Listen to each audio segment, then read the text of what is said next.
Hello, this is Group 6 presenting about edge computing. So, what is edge computing? As technology grows and changes, so does the internet and the number of devices connected and the amount of data generated, to the point where traditional data center infrastructures can't accommodate. IT architects now have to find a better way to handle this immense growth. This is where edge computing comes in, as the next logical step to handle this overwhelming growth.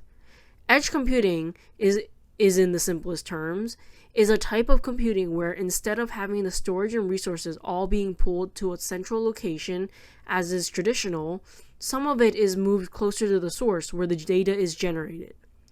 This closeness comes with several benefits, such as enhanced speed, bandwidth relief, improved data management, better security, and an overall improved reliability.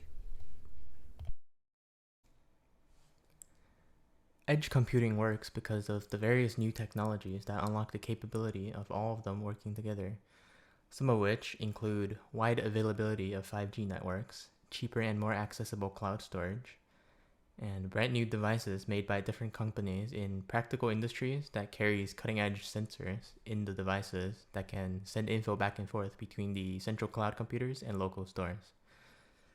With the newly trained algorithm, they're able to calculate useful predictions in different workloads to make the work more efficient and accurate for the employees. And once this step gets widely accepted, the next step might be using these new devices and sensors to fully automate low-skilled jobs.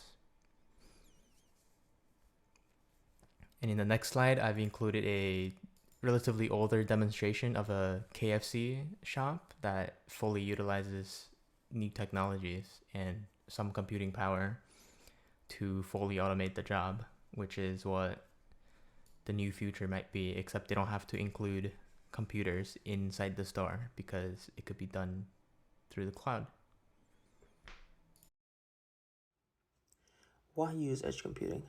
It allows devices that are further away from their central data center to process data at the edge of their network using either a local data center or the device itself, sending only the most important data to that central data center, allowing for a reduction of latency. Due to the overwhelm of traffic, edge computing allows for data centers to keep the computing from damaging or slowing down the network. To add, there's also a reduction of cost by processing data locally rather than on cloud, and will store only the most important/relevant data.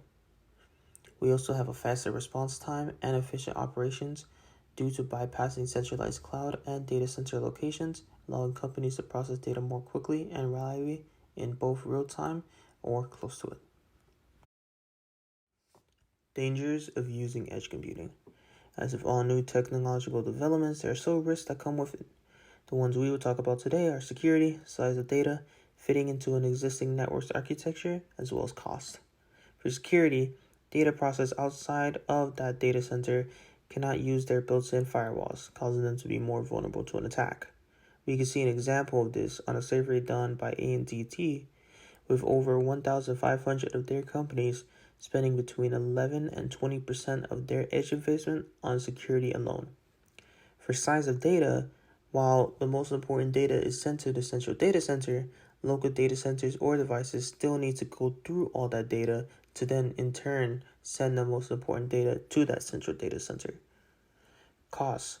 Companies would have to maintain and manage the edge environment, as well as buy the hardware and software to run the system, as well as the security for the data passing through it.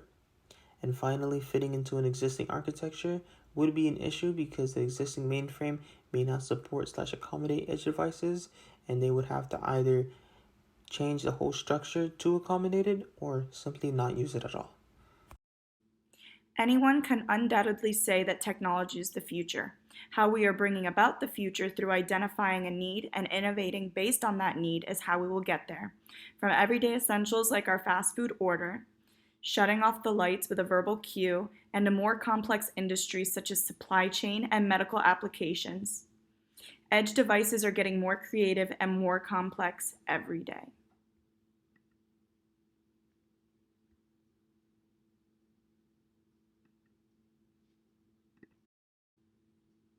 Thought-provoking questions. If you could upgrade an IoT device in your home to an edge computer, what would you upgrade? Out of many industries where edge computing is used, including but not limited to farming, logistics, transportation, and retail, what do you think is the most interesting application of edge computing? And lastly, how would you improve an industry that hasn't implemented edge computing? Thank you for listening to our presentation, and we hope you've learned something new about edge computing.